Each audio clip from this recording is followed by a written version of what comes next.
Praise the Lord. सध्या आपण उत्पत्तीच्या पुस्तकावर आधारित एक महत्त्वाची संदेश मालिका ऐकत आहोत, जिचं नाव आहे अब्राहम, देवाचा मित्र होण्याचे आव्हान.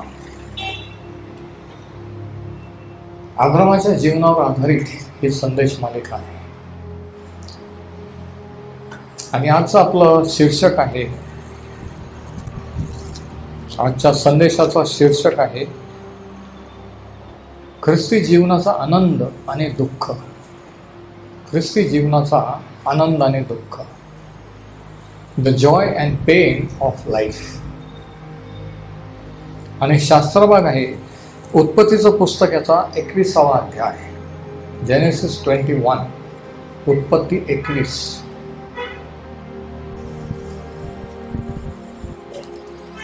ख्रिस्ती जीवन हे आनंदाचं जीवन आहे, कारण देवाशी समेट होऊन देवाबरोबर चालणं, दररोज त्याचा अनुभव घेणं, ह्याच्यापेक्षा मोठा आनंद कशात असू शकतो नाही.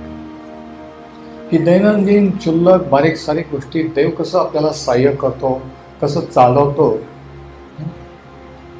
आणि कशा रीतीने त्याच्या वचनाने तो आपल्याशी बोलतो, त्याच्या आत्म्याने चालवतो.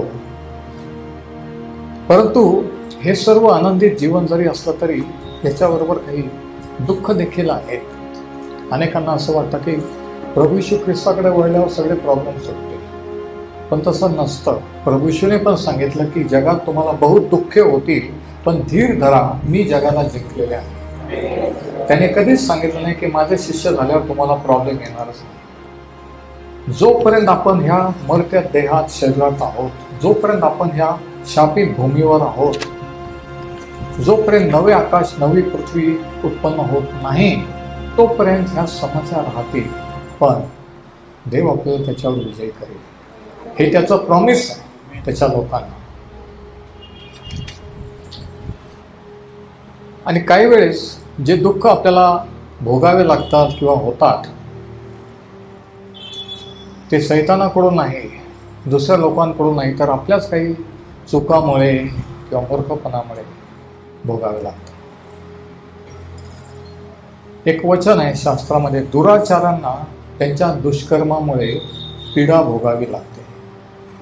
दुराचारांना त्यांच्या दुष्कर्मामुळे पीडा भोगावी लागते. प्रॉब्लेमॅटिक लोक काहीतरी, त्यांना सारखे प्रॉब्लेम आवडतात, काहीतरी सारखं किचकट, काहीतरी सारखं त्याच्यामध्ये त्यांना खूप भारी वाटतं, शांत बरं वाटत नाही. असे काही लोक असतात, मी पाहिले सर्व्हिसमध्ये. ते शांत नाही, काहीतरी कुठं काहीतरी झालं, ट्रॅजेडी झाली काय, त्यांना खूप इंटरेस्ट येतो त्याच्यात, खूप हे करायला, किंवा काहीतरी उगीच खोडसाळपणा करून काहीतरी करून अडकायचं, त्याच्यातून हे करायचं. तर काही प्रॉब्लेम आपल्या चुकांमुळे घडतात, ख्रिस्ती असताना सुद्धा, देवाबरोबर चालत असताना सुद्धा. आणि हेच अब्रामाच्या बाबतीत झालं. हेच आज आपण 21व्या अध्यायात पाहणार आहोत की विश्वासाचं जीवन जरी आनंदित जीवन असलं तरी त्याच्यामध्ये काही दुःख, काही प्रॉब्लेमसुद्धा निर्माण होतात, आणि काही वेळेस ते आपणच निर्माण केलेलं असतं. अब्रामाने याचा अनुभव घेतला. उत्पत्ती 21 आणि स्टोरी आतापर्यंतची अशी आहे, आपण पाहिले की अबीमेलेकाच्या दरबारात तो प्रॉब्लेम झाला, ते खोटं बोलले की माझी बहीण आहे वगैरे, आणि तिथून त्यांना काढून दिलं. आणि अब्रामाने सारा वाचले मोठा प्रॉब्लेम होण्यापासून. पुढं काय झालं बघा, वचन 21, वचन 1 अध्याय 21. यानंतर परमेश्वराने आपल्या म्हणण्याप्रमाणे सारेवर अनुग्रह केला आणि तिला दिलेले वचन पूर्ण केले. सारा गर्भवती झाली. देवाने सांगितलेल्या समय अब्रामाला म्हातारपणी तिच्यापासून पुत्र झाला. अब्रामाला सारेपासून पुत्र झाला, त्याचे नाव त्याने इसाक ठेविले. अब्रामाने आपला पुत्र इसाक 8 दिवसांचा झाला तेव्हा देवाच्या आज्ञेप्रमाणे त्याची सुंता केली. इसाक झाला तेव्हा अब्राम 100 वर्षाचा होता. विचार करा, 100 वर्षाचा असताना कोणाला मुलगा होतो का? पण अब्रामाला झाला. इसाक झाला तेव्हा अब्राम 100 वर्षाचा होता. सारा म्हणाली, देवाने मला हसविले आहे. जो कोणी हे ऐकेल तो माझ्याबरोबर हसेल. ती आणखी म्हणाली, सारा मुलांना स्तन पाजेल असे अब्रामास कोण म्हणाला असता. पहा, त्याच्या म्हातारपणी माझ्यापासून मजपासून त्याला पुत्र झाला आहे. आता काय झालेलं आहे इथं की देवाने अब्रामाला वचन दिलेलं होतं साराला, तुला पुत्र होईल. पण त्यांनी घाई केली होती. इतके वर्ष झाले आणि जवळजवळ 25 वर्षाचा कालावधी देवाने वचन दिल्यापासून होऊन गेला होता. इकडं वय वाढत चाललं होतं. इकडं लोक नावं ठेवत होते, विचारत होते की हे देवाचे लोक, विश्वास ठेवणारे, आकाश पृथ्वीचा देवाला मानणारे, यांना मुलबाळ का बरं होत, का बरं देव यांची प्रार्थना ऐकत नाही. आणि म्हणून काय झालं, त्यांनी घाई केली. त्यांनी आपल्या मनानेच प्रॉब्लेम सोडवण्याचा प्रयत्न केला, जसं आपण करतो. साराने अब्रामाला सुचवलं की हगारेला एक उपपत्नी म्हणून करून घ्या, तिच्यापासून मुलं होतील, ते आपण आपले मुलं म्हणून सांभाळू. पण देवाने वचन दिलं होतं की सारापासूनच होईल. आणि आपण वाचलं की नंतर ते 3 देवदूत ज्यावेळेस अब्रामाच्या घरी आले, भेटले, त्यांनी पण सांगितले की पुढच्या वर्षी याच वेळेस तुला पुत्र होईल. आणि देवाने दिलेलं वचन पूर्ण झालेलं आहे. पण तिकडं घाई केली आणि घाई केल्यामुळे प्रॉब्लेम पण झालेला आहे. आता ह्या ठिकाणी काय झालं की पुत्र जन्मला आणि त्याचं नाव काय ठेवायचं हे पण देवाने सांगितलं होतं. त्यांना ठरवायचं नव्हतं. त्याचं नाव इसाक असं ठेव. इसाक याचा अर्थ हास्य, लाफ्टर. कारण काय, जेव्हा ते बोलले जेवताना तेव्हा सारा पडद्याआड ऐकत होती बोलणं आणि तिला मनातल्या मनात हसू आलं. आणि त्या तिघातला एक जण म्हणजे प्रभू काय म्हटला की सारा का हसली, आणि ती म्हटले मी हसले नाही. परमेश्वर तुमचे आणि माझे विचार दुरून ओळखतो. अब्रामाला कळलं नाही की ती हसली, आणि म्हणून त्याचं नाव इसाक असं ठेवायला लावलं. आणि त्यांनी त्याचं नाव इसाक असं ठेवलं. पण तिकडं काय झालेलं होतं की हगारेला पण पुत्र झालेला होता आणि तो आता जवळजवळ 12-13 वर्षाचा झालेला होता. स्टोरी ऐका. 12-13 वर्षाचा इश्माईल झालेला होता. हगारेच्या पुत्राचं नाव काय, इश्माईल. आणि अब्राम आणि सारा तोपर्यंत त्याचा लाड करायचे, त्याला खेळवत असते. लहानचा मोठा होताना एवढं प्रेम धरलं. आणि त्या दोघांना वाटलं की हाच तो मुलगा आहे देवाने सांगा, पण यालाच आपला मुलगा देवाने दिलेला म्हणून सांभाळलं. पण तसं नव्हतं. हा थोडक्यात समाधान मानण्याचा प्रकार की हे एवढं जरी देवाने केलं तरी कसं. पण देवाने जे सांगितलेलं ते तो तसंच करत असतो. पण आपणच स्वतःला लिमिट घालत असतो. एवढ्याची नोकरी मिळाली तरी बस, अशी मुलगी मिळाली तर, असा मुलगा मिळाला, एवढं घर मिळालं तरी बस. हे आपण लिमिटेशन स्वतःला आपण मर्यादा घालतो. पण देवाला मर्यादा नाही. नेहमी लक्षात ठेवायचं. तो मुलगा मोठा झाला, त्याला स्वतःचा मुलगा म्हणून वाढवतात आहे. आणि हे सर्व चाललेलं असताना इकडे डिलिव्हरी झाली नाही. सारेला पण मुलगा झाला आणि झाला प्रॉब्लेम. त्यांना वाटलं की हा देवाने दिलेला मुलगा आहे, पण देवाने दिलेलं वचन पूर्ण झालेलं आहे. परंतु मनाने त्यांनी जे स्वतःच्या इच्छेने केलं, अब्रामाने साराचं ऐकून त्याच्या दासीशी हगारेशी लग्न केलं, म्हणजे तिला पत्नी म्हणून केलं, आणि जो पुत्र झाला ते हाताने केलेली चूक होती. हाताने केलेला प्रॉब्लेम होता. देवाची जर वाट पाहिली असे तर हे झालं नसतं. पण उतावळेपणा, आणि शास्त्र सांगतं उतावळ्या पायाचा माणूस वाट चुकतो. म्हणून उतावळेपणा चांगला नाही कोणत्याही बाबतीत. मी करू शकतो, मला माहिती आहे, मला कोणाची, उतावळे पायाचा मनुष्य वाट चुकतो. लक्षात घ्या, शास्त्र वचन. ओव्हरपणा, ओव्हर कॉन्फिडन्स चांगला नाही. सैतान पाहतो अरे उतावळ, फटकन हे केलं की फटकन तो पडून जातो, साईट वाट होऊन जातो, आणि त्याला कळत पण आहे आपण पडलेलो आहे. तर टेन्शन निर्माण झालं की आता काय करायचं. आता काय झालं बघा स्टोरीमध्ये पुढं काय झालं.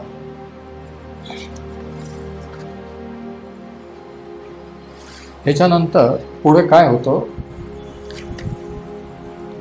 वचन 10 जर आपण वाचलं तर त्या ठिकाणी असं लिहिले की तेव्हा ती अब्रामाला म्हणाली, ह्या दासीला व हिच्या पुत्राला घालवून द्या, माझा पुत्र इसाक याच्याबरोबर ह्या दासीचा पुत्र वारस होणार नाही. झालं भांडण दोघींमध्ये की ही बाई आणि तो मुलगा आता इथं राहणार नाही. टेन्शन निर्माण झालं अब्रामाच्या जीवनात. बघा साराने अब्रामाला सांगून टाकलं, एक तर मी राहील नाही तर ती राहील, पण मी राहणार पण ती राहणार नाही, तिला काढून द्या असं स्पष्ट सांगितलेलं. बघा आणि 12व्या वचनात आपण वाचतो, आता 11व्या वचनात आपण वाचतो की अब्रामाला आपल्या पुत्रासाठी ही गोष्ट फार वाईट वाटली. आता काय झालेलं होतं माहित आहे का, 8व्या वचनात जर आपण वाचलं, तो बाळ मोठा होत चालला तेव्हा त्याची थानमोड केली, म्हणजे त्यांच्या रीतिरिवाजाप्रमाणे सोनता वगैरे. इसाकाची थानमोड झाली तेव्हा अब्रामाने मोठी मेजवानी दिली. हगार मिस्रीनीस अब्रामापासून झालेल्या पुत्राला खिदळताना सारेने पाहिले. खिदळताना मराठीत लिहिलंय, पण ओरिजिनलमध्ये सांगितलं की तेव्हा तो मुलगा 12-13 वर्षाचा टिंगल करीत होता ह्या बाळाची घ्यायची, आणि त्याची आई म्हणजे हगार की मागून येऊन मला मुलगा पण झाला, तो मोठा पण झाला, आणि ही ओरिजिनल बायको असून हिला आत्ताशी मुलगा झाला असं म्हणून ती टिंगल करत होती. आणि काय झालं बघा, वचन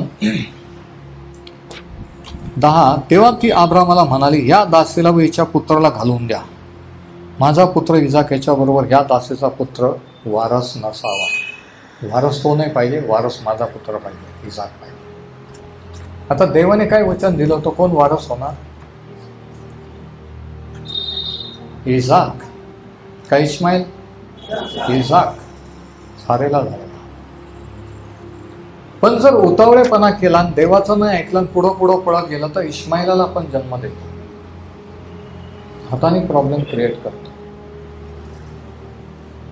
आज विचार करा, तुम्ही कोणत्या इस्माईलाला जन्म दिलाय का, हाताने काही प्रॉब्लेम केलाय का.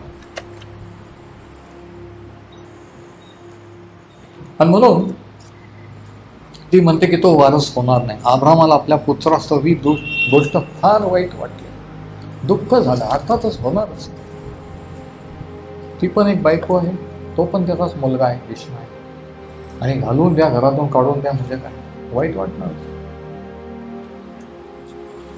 दुःख, पण हे दुःख कोणामुळे झालं होतं, कोण जबाबदार होतं, ह्या दुःखाला कोण जबाबदार होतो, अब्राम स्वतःच. साराने जरी सुचवलं की ही बायको करा, मुलं होऊ द्या, त्याने जर सांगितलं असतं की नाही देवाने सांगितलेलं आहे आपल्यालाच होईल, मी तिच्याशी लग्न करणार नाही, तर हे झालं असतं का, म्हणजे याला कोण जबाबदार होतो. जेव्हा इस्माईलला आपण जन्म देतो, तुम्ही आणि मी, काहीतरी हाताने प्रॉब्लेम होतो, त्याला कोण जबाबदार असतं, देव असतो का, सैतान असतो का, लोक असतात, नाही आपण असतो. म्हणून इथे लिहिले की अब्रामाला फार दुःख झाले. काही दुःख आपल्या चुकामुळे, आपल्या उतावळेपणामुळे होत असतात. घाईघाईने लग्न करणं, घाईघाईने काहीतरी बिझनेस चालू करणं, घाईघाईने चर्च किंवा मिनिस्ट्री सुरू करणं, घाईघाईने काही पण, की आता देवाने वचन दिले पण आता मी किती दिवस वाट पाहू, मी काय करू, आणि मग सुरू करून द्यायचं काहीतरी.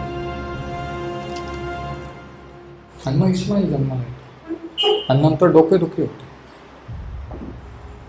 पण वेळ निघून गेलेली असते. जे झालं ते आपण अंडू करू शकत नाही. तुमच्या माझ्या जीवनात जे झालेलं आहे ते परत मागं येऊ शकतो का आपण, नाही.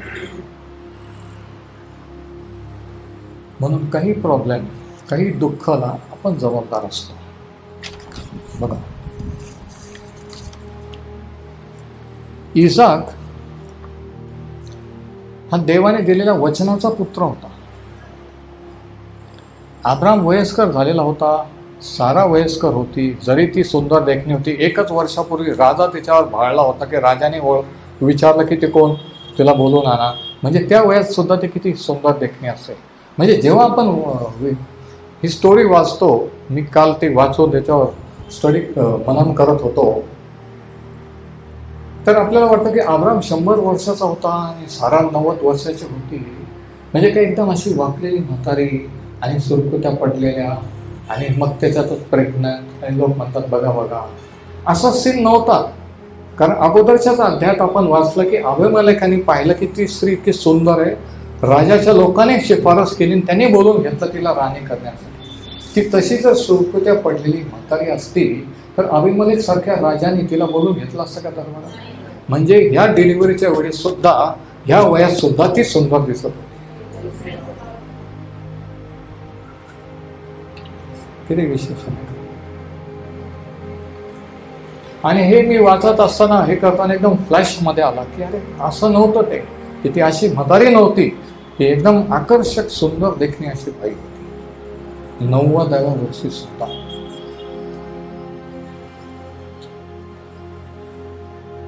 जर आयुर्वेदाने माणूस तरुण आणि यंग दिसू शकतो, तर देवाच्या सानिध्यात चालल्याने तो कसा दिसला पाहिजे?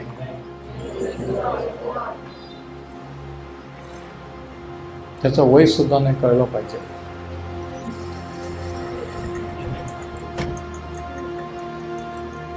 आमेन. ही फॅक्ट आहे, हे देवाचं वचन आहे. हे मी तुम्हाला वचनातून सांगतोय, काय स्टोरी नाही, गप्पा गोष्टी नाही. आणि तर इसाक देवाने जे सांगितलं होतं त्याच्याप्रमाणे झालं. म्हणजे इसाक कशाचं प्रोडक्शन होतं? देवाच्या वचनाचं. देवाने जे दिलेलं वचन, त्याच्यात अब्राहम साराचा काहीच हात नव्हता. त्यांचं वय केव्हाच निघून, टॉप स्पेशलिस्टकडे गेले असते तरी ते म्हटले असते तुम्ही वेडे झाले घरीला. पण देवाने वचन दिलं होतं होणार म्हणजे होणार. पण 25 वर्ष होऊन गेली. विचार करा, 25 वर्ष अब्राहम आणि साराने वाट पाहिली. अब्राहमाला दोष देऊ नका, त्याने घाई केली, त्याने घाई केली. तुम्ही पण घाई करता, मी पण घाई करतो. 25 वर्ष कशाला म्हणता? इथे एक दिवस कोणाला थांबायला वेळ नाही. काल प्रार्थना केली की लगेच उद्या पाहिजे. 25 वर्ष त्यांनी वाट पाहिली आणि त्या 25 वर्षामध्ये ही चूक झालेली आहे. कधी कधी डिले किंवा विलंब होतो, त्यावेळेस आपल्या हातून चुका होत असतात. की आता देव काही करीत नाही, काहीच होत नाही, प्रार्थना करून फायदा नाही, आता मीच काहीतरी करतो. आणि मग काहीतरी करायला होतो आणि इश्माईल जन्माला येतो.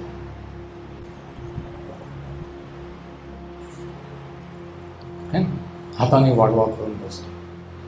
आणि मग परत प्रार्थना करा, कोणीतरी मला वाचवा, माझ्यासाठी प्रार्थना करा. 25 वर्ष मी तर असं म्हणतो, 25 वर्ष त्यांनी धीर धरला. जरी चूक केली तरी 25 वर्ष वाट पाहिली. त्याच्याबद्दल त्याला सल्यूट केलं पाहिजे, अभिनंदन केलं पाहिजे. नाही काय? 25 वर्ष कशाला म्हणतो? 25 वर्ष कोणी प्रार्थनेच्या उत्तराचा वाट पाहता? 25 दिवसात लोक विसरून जातात काय प्रार्थना केलेली, सोडून देतात की आता जाऊ द्या, देवाची इच्छा नाहीये, असं समजून मोकळे होतात. 25 वर्षानंतर ही घटना घडलेली आहे. देवाने दिलेलं वचन पूर्ण झालेलं आहे. इसाक हा देवाने दिलेला वचनाचा पुत्र आहे. इसाक देव काय करू शकतो याचं प्रतीक आहे. Isaac represents only what God can do. आणि इश्माईल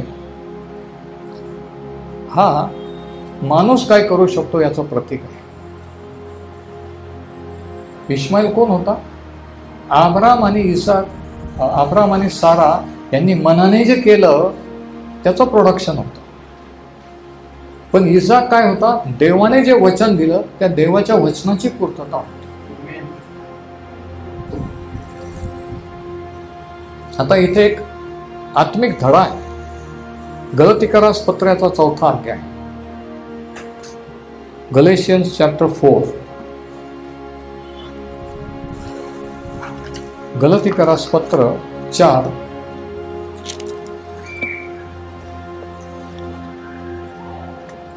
आणि वचन 22 आणि 23 या ठिकाणी काय लिहिले आपण जरा पाहू. पाऊल गलतीकरांना लिहिताना असं लिहितो, धर्मशास्त्रात असे लिहिले आहे की अब्रामाला 2 पुत्र होते, एक दासीपासून झालेला व एक स्वतंत्र स्त्रीपासून. आणि आता ऐका वचन 24 वचन 23, तरी दासीपासून झालेला दैहिक रीतीने आणि स्वतंत्र स्त्रीपासून झालेला वचनाद्वारे. दैहिक रीतीने आणि वचनाद्वारे हे 2 शब्द अंडरलाईन करा. इसाक दैहिक रीतीने जे होतं त्याचं प्रतीक आहे. आपण मनाने आपल्या शहाणपणाने जे घडवून आणतो त्याला म्हणायचं इसाक, आणि देव जे करतो त्याला म्हणायचं इस्माईल, आणि देव जे करतो त्याला म्हणायचं इसाक. Praise the Lord. मला माहित नाही किती जणांना समजतं, अजून कोणीतरी वचनच शोधत बसले. तर हा आत्मिक धडा आहे. आत्मिक धडा काय की अब्रामाने सारा इसाकाबद्दल खुशारके मारू शकत नव्हते, पण इस्माईलाबद्दल ते खुशारके मारू. हा माझा मुलगा, हा माझा मुलगा, हा आमचा मुलगा. कारण त्यांच्या परिश्रमातून त्यांच्या इच्छेने झाला. पण इसाक कोण होता? देवाने दिला. त्याचा क्रेडिट ते स्वतःला घेऊ शकत नव्हते, कारण ते देवाने केलेला चमत्कार होता. देवाने जे तुमच्यात माझ्यासाठी केलं त्याचं श्रेय क्रेडिट तुम्ही आणि मी घेऊ शकत नाही. पण आपण जे केलं आपण घडी घडी सांगतो, 10 वेळेस 100 वेळेस सांगतो, मी केलं माझ्यामुळे झालं. लक्षात घ्यायचं, इथे एक आत्मिक धडा आहे. इसाक आणि इस्माईल कोण? वचनाच्या द्वारे दिलेला मुलगा आणि दैहिकरित्या झालेला मुलगा. म्हणून ते इस्माईलामध्ये गर्व करू शकत होते, पण इसाकात नाही. इसाकडे पाहिल्यानंतर काय त्यांना आठवत असेल? अरे त्यांना लाज पण वाटत असेल, त्यांना वाटत असेल अरे आपण विश्वास धरला असता तर उगीच घाई केली, उगीच तू सांगितलं म्हणून. ते म्हणजे नाही, पण तुम्ही का बरं ऐकलं, मी जरी सांगितलं असं कदाचित झालं असं, मला नाही माहिती.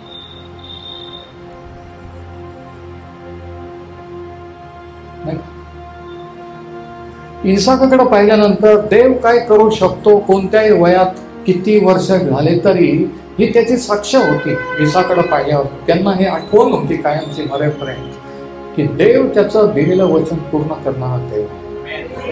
पण इस्माईलाकडे जेव्हा ते पाहत होते त्यांना हे आठवत होतं की आपण हाताने मनाने जर शहाणपणा केला तर हे असं.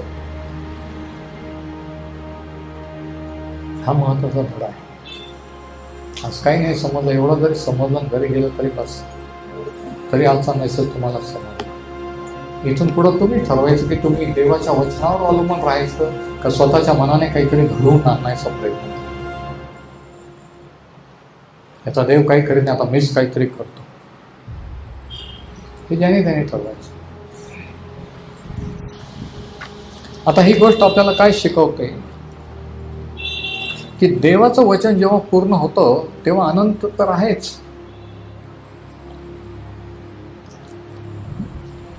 की ख्रिस्ती जीवन, विश्वासाचं जीवन हे आनंदित जीवन कसं आहे की जेव्हा देवाने आपल्याला दिलेले वचन पूर्ण होतात.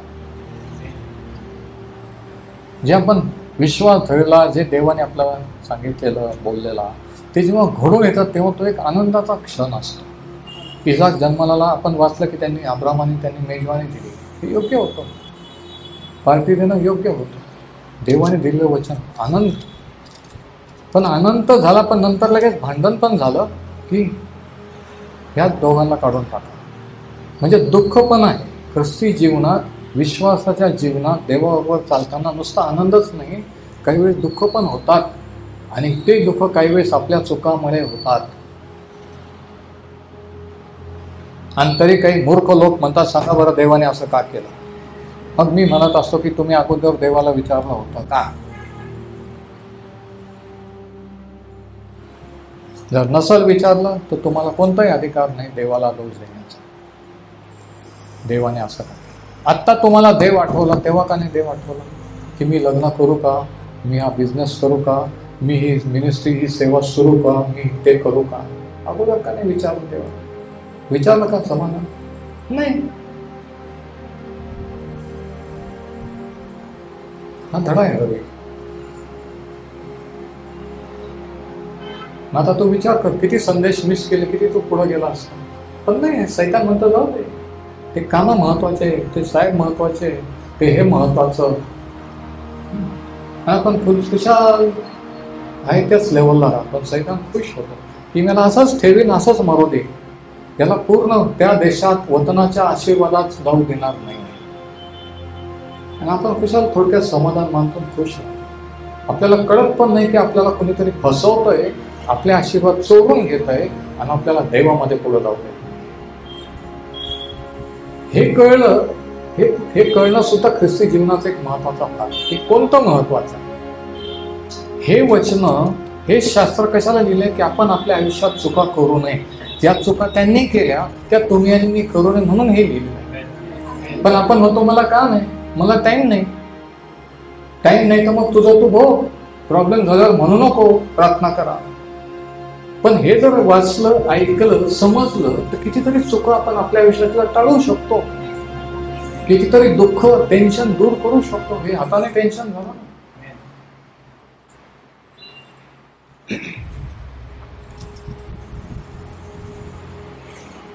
आणि मग काय होतं बघा. आता वचन 1 ते 7 पहिला पॉइंट, पहिला धडा हा,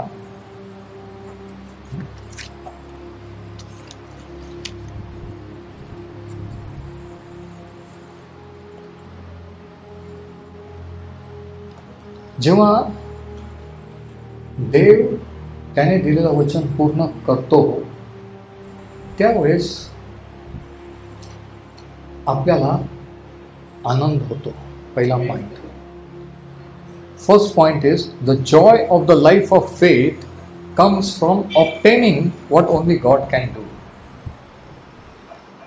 खरा विश्वासाचा आनंद, दारोगड खरा विश्वासाचा आनंद कधी होतो?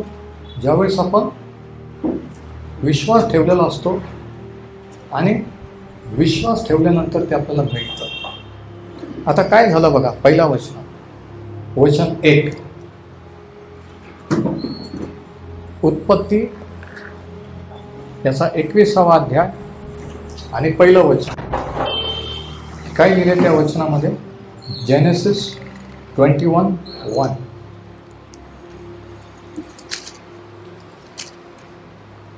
यानंतर परमेश्वराने आपल्या म्हणण्याप्रमाणे, कोणाच्या म्हणण्याप्रमाणे? आपल्या म्हणण्याप्रमाणे. वचनात बघ समाधान. परमेश्वराने आपल्या म्हणण्याप्रमाणे सारेवर अनुग्रह केला आणि दिलेले वचन पूर्ण केले.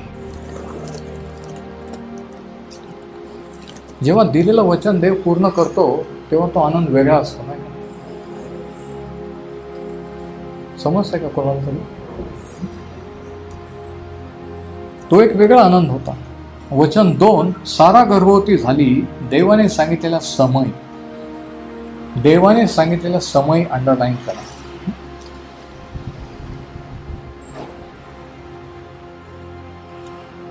जेव्हा देव वचन पूर्ण करतो ते पूर्ण करण्याचा एक समय असतो. दुसरा पॉइंट. पहिला पॉइंट काय की जेव्हा देव वचन पूर्ण करतो त्याच्यात एक आनंद असतो, वचन 1. दुसरा पॉइंट काय? वचन 2 मध्ये देव त्याचं वचन पूर्ण करण्यासाठी त्याने नेमलेला एक समय असतो. कारण त्याचं घड्याळ वेगळं आहे, त्याचं कॅलेंडर वेगळं आहे. आपलं घड्याळ, आपलं कॅलेंडर वेगळं आहे. आमेन.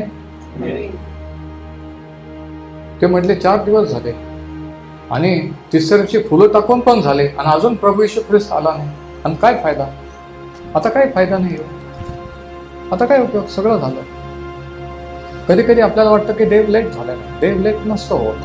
देव त्याच्या टायमिंगनी चालत असतो. म्हणून आपण त्याच्या टायमिंगनी चालायला शिकलं पाहिजे. देवाला आपल्या तुमच्या माझ्या टायमिंग मध्ये नाही बसवायचं, आपण त्याच्या टायमिंग मध्ये बसायला शिकलं पाहिजे. म्हणजे हा उतावळेपणा होऊन आपण इश्माईलला जन्म देणार. नंतर तर दुसरा धडा काय, what God promises he does is in his on time. वर्स 2, देव जे वचन देतो ते त्याने नेमलेल्या वेळी. वचन 2 बघा, सारा गर्भवती झाले, देवाने सांगितलेल्या समयी अब्रामाला म्हातारपण झालं. म्हणजे समय होता, त्याच समय तो होणार होता. पण यांना वाटतं एवढे वर्ष असू दे ना, पण देवाचा समय आल्यावर ते झालं. काळाची पूर्णता झाली आणि देवाने आपला पुत्र पाठवला. देव काळाचा, देव टायमिंगचा देव आहे. God is a God of time, plan and purpose. उद्देश, योजना असलेला देव आहे. अचानक उठून काहीतरी करायचं आपल्यासारखं तसं नाही आहे. त्याने सगळं व्यवस्थित प्लॅन करून योजलेलं असतं. नेमलेली वेळ असेल त्याच वेळेस त्या गोष्टी होत असतात. आणि काही वेळेस आपण उतवळ्या पण करून पुढं धावतो, किंवा कधी कधी आपण टंगळमंगळ आणि निष्काळजीपणा करून मागं राहतो. आणि दोन्ही गोष्टी चुकीच्या. आपण पुढे नाही पळायला पाहिजे आणि मागं पण नाही राहिलं पाहिजे. आपण त्याच्या संगती चाललं पाहिजे. तिसरी गोष्ट, वचन 5, इसाक झाला तेव्हा अब्राम 100 वर्षाचा होता. आता हे का लिहिलेलं आहे? काही गरज होती का लिहायची? गरज होती. विनाकारण उभीच काही शास्त्रात लिहिलेलं नाही. कितव्या वर्षी कोणत्या अवस्थेत? म्हणजे 100 वर्षी कोणाला पुत्र होतो का? शक्यच नाही. आपण होते काय सांगता तुम्ही? म्हणजे त्यावेळेस ते फक्त देवावर अवलंबून होते. त्यावेळेस ते कोणतंही क्रेडिट स्वतःला घेऊ शकत नव्हते. देव त्याने दिलेलं वचन कधी पूर्ण करतो? जेव्हा आपण त्याच्यावर टोटली अवलंबून असतो. तिसरा पॉइंट, जेव्हा आपण काही करण्यास समर्थ नाही. काय करणार यावं? काहीच करू शकत नाही. पूर्णपणे त्याच्यावर अवलंबून. जेव्हा तुम्ही आणि मी पूर्णपणे त्याच्यावर अवलंबून राहायला शिकू, त्यावेळेस तो ते घडून आणतो. God does it when we totally rely upon him and reach the end of our selves. तर पहिला धडा काय? विश्वासाच्या जीवनाचा आनंद तेव्हा असतो जेव्हा देव त्याने दिलेले वचन पूर्ण करतो. दुसरा पॉइंट, दुसरा धडा, एक 10 मिनिटात सांगतो. दुसरा धडा हा second point, the pain of life comes from separating from what we have done in our own strength. जीवनाचं दुःख तेव्हा होतं जेव्हा आपण हाताने केलेल्या चुका त्याच्यापासून आपण वेगळं होतो. The pain of life comes from separating from what we have done in our own strength. आपल्या शक्तीने जे आपण केलेलं असतं त्याच्यापासून जेव्हा आपल्याला वेगळं व्हावं लागतं तेव्हा आपल्याला दुःख होतं. आता काय झालं बघा, म्हणजे काय बघा, 8 वचन 21 आणि वचन 8, उत्पत्ती 21 वचन 8. किती जणांना ही स्टोरी वाचलेली आहे? किती जणांना माहीत आहे? फक्त 2-4 लोकांना. बाकीचे जण शास्त्र वाचत नाही. रवी,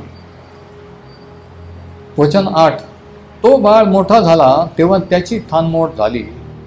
इसाकाची थानमोड झाली तेव्हा अब्रामाने मोठी मेजवानी दिली आणि हगार मिस्रीनीस अब्रामापासून झालेल्या पुत्राला खिदळताना पाहिले. तेव्हा ती अब्रामाला म्हणाली, या दासीला पुत्राला घालून द्या. माझा पुत्र हिच्याबरोबर दासीचा पुत्र वारस नसावा. अब्रामाने आपल्या पुत्रासह ही गोष्ट फार वाईट वाटली. दुःख झालं. पण हे वाईट वाटणं कोणाची चूक होती? त्याचीच चूक होती. बघा, कधी कधी आपलीच चूक असते आणि आपल्याला वाईट वाटतं. मला माहिती आहे अशा वेळेस कोणी प्रेज द लॉर्ड म्हणणार, पण हे सत्य आहे. It is a fact. काही गोष्टीला आपणच जबाबदार असतो आणि आपण उगीच कोणाला तरी ब्लेम करतो. त्यांनी मला दिलं म्हणून मी फळ खाल्लं, त्यांनी मला असं सांगितलं, त्यांनी मला सांगितलं. अरे त्यांनी सांगितलं पण तुला डोकं नव्हतं का?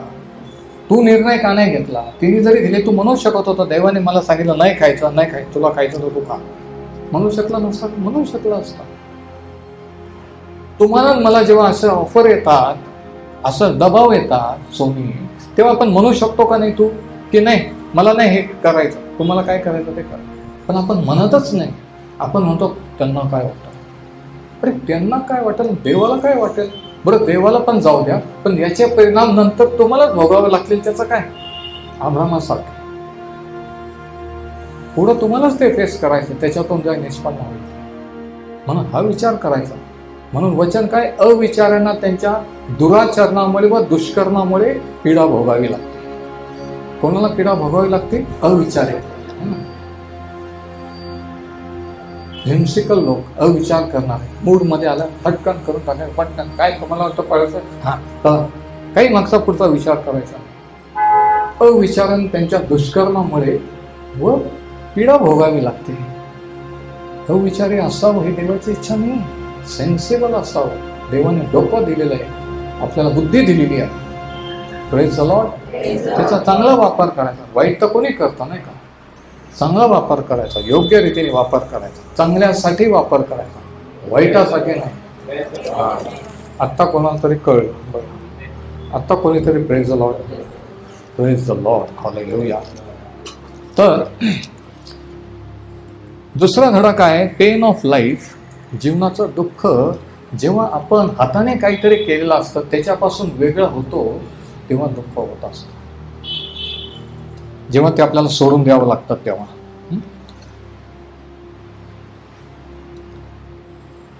आता मग पुढे जर आपण वाचलं 12व्या वचनात, तेव्हा देव अब्रामाला म्हणाला, तुझा पुत्र व तुझी दासी यांच्याकरता तुला ही गोष्ट वाईट न वाटावी. सारा तुला जे काही सांगते ते सगळे ऐक, कारण तुझ्या वंशाचे. आता अब्राम आधीच टेन्शनमध्ये, दुःखामध्ये, आणि देव काय म्हणतो? सारा जे सांगते ते ऐक. म्हणजे काय? देव परमेश्वर साराची बाजू घेतो? हो. म्हणजे त्या बाईला काढून दे, इस्माईलला सगळं. हो. कारण का? कारण त्याच वचनात आहे, 12व्या वचनाच्या शेवटीच कारण आहे. कारण तुझ्या वंशाचे नाव इसाकच चालवणार. परमेश्वर म्हणतो, मी आधी सांगितलं होतं ना, पण तुम्ही घाई केली. मग ती जे सांगते ते बरोबर आहे. कधी कधी बायका सांगतात ते बरोबर असतं, पण माणसांना कमीपणा वाटतो ऐकायला. ते म्हणतात, हे तुला काही समजून नाही, तू चुप बस. आणि मग शेवटी ते जे सांगतात तेच खरं असतं, ते मान्य करावं लागतं. मग ते म्हणतात, हा ठीक आहे ठीक आहे ठीक आहे ठीक आहे. इगो, गर्व. इकडं प्रार्थना उपास करायचा, इकडे इगो. इकडं चर्चमध्ये साक्ष द्यायचं आणि तिकडं असं वागायचं. सैतान अशा लोकांना घाबरत नाही. तुम्हाला सांगतो, राहायचं तर फेक नका राहू, रिअल राहा. रिअल लोकांना कळू द्या तुमचा खरा स्वभाव, खरे विचार, खरे तुम्ही कशा आहात ते, है ना. मुखवटा घालून फिरू नका, रिअल राहा. जसं आहे तसं, घरात तसं, चर्चमध्ये तसं, बाहेर तसं, ऑफिसमध्ये तसं, सगळीकडे तसं आहे ते हे असं आहे. काय म्हणायचं आहे?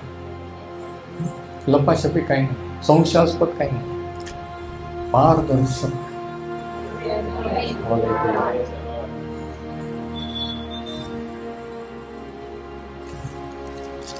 मग परमेश्वर म्हणतो, ती सांगते ते ऐक, या दासीच्या पुत्राहून मी एक राष्ट्र नाही. आणि मग देव त्याला काय म्हणतो?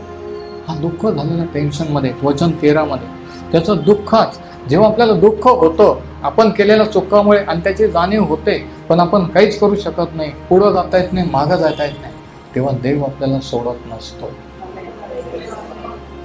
देव आपल्याला म्हणत नाही, बघ तू चूक केली ना, झालं ना वाढवा, असं म्हणत नाही. तो काय म्हणतो? वचन 13 मध्ये, या दासीच्या पुत्रापासून मी एक राष्ट्र निर्माण करीन, कारण तो तुझे बीज आहे. त्याला दिलासा देतो की हरकत नाही, तुला वाईट वाटून घेऊ नको, त्याच्यापासून पण मी एक राष्ट्र निर्माण करेन. त्याची काळजी पण मी घेईन, तिची काळजी पण मी घेईन. तू चूक केली मला माहीत आहे, उतावळेपणा केला मला माहीत आहे, पण जे झालं ते झालं. मी आता त्याच्याबद्दल सुद्धा माझं वचन पूर्ण करेन. पहिला धडा काय? 3 लेसन्स. जेव्हा इस्माईलाला वेगळं करण्यात आलं, शेवटचा पॉईंट 3 धडे, 3 लेसन्स फ्रॉम सेपरेटिंग इस्माईल. वचन 14 पासून आधी वाचू आणि मग ते धडे मी सांगतो. नंतर अब्रामाने मोठ्या पहाटे सुटून भाकरी व पाण्याची मसक आणून हगारीच्या खांद्यावर ठेवली व तिचा मुलगा तिच्या हवाली करून तिला रवाना केले. ती निघून बैरशेबाच्या अरण्यात भटकत राहिली. मस्केतील पाणी संपल्यावर तिचे मूल झुडपाखाली टाकले वगैरे वगैरे ती स्टोरी. आणि मग अशा रीतीने त्याने तिला घालवून दिला. पहिला धडा, there will always be conflict between what we do and what God can do. पहिला धडा काय? जे आपण करतो आणि जे देव करतो याच्यामध्ये नेहमी संघर्ष राहील. इसाक आणि इश्माईल यांच्यामध्ये पिढ्यानपिढ्या संघर्ष राहिला. इसाक देवाच्या वचनाचा पुत्र होता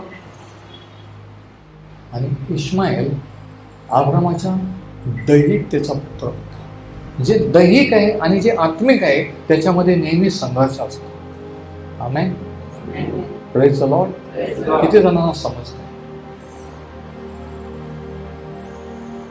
दैहिक ते दैहिक, देहाने जन्मले ते देह आहेत, आत्म्याने जन्मले ते आत्मा आहे. किती दाखवलं, किती आपलं प्रिटेंड केलं की नाही पाळत साहेब, ते आत्मिक आहे, ते असं आहे. दैहिक ते दैहिकच आहे रे, आत्मिक ते आत्मिकच आहे. ते एक दिवशी उघड होणारच. म्हणून आपण जे करतो आणि देव जे करतो याच्यामध्ये संघर्ष असतो. पहिला पॉईंट, पहिला धडा. दुसऱ्या पॉईंट मधला पहिला धडा,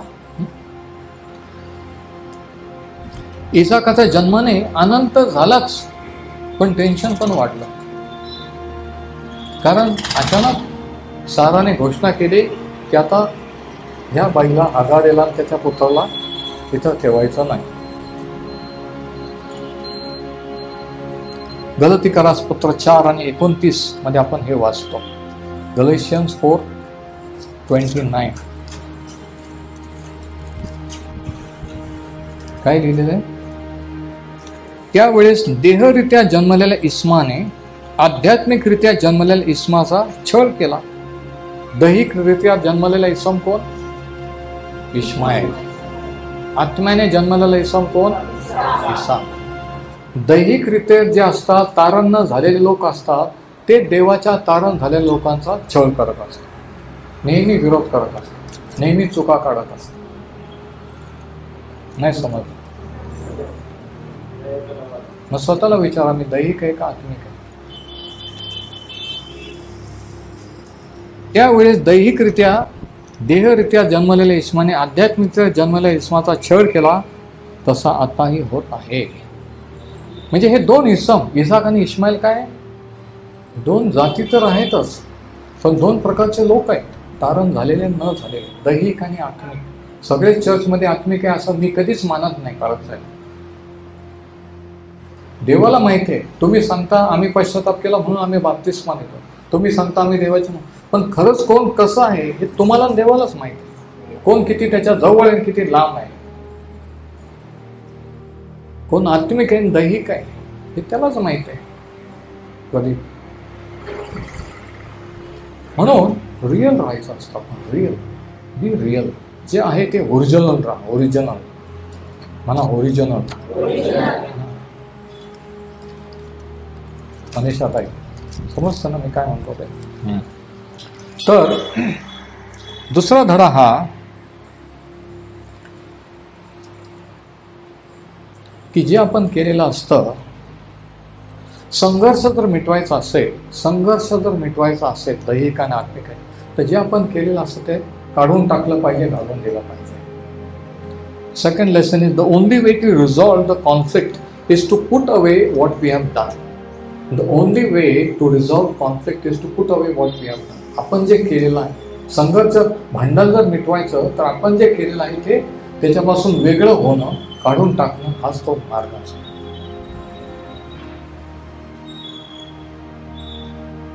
म्हणून देव म्हणला, सारा जे सांगते ते बरोबर आहे, तिला घालून दे, त्याच्यापासून मी राष्ट्र निर्माण करू. कारण ह्या रीतीने पुत्र व्हावा ही देवाची मुळीच इच्छा नव्हती.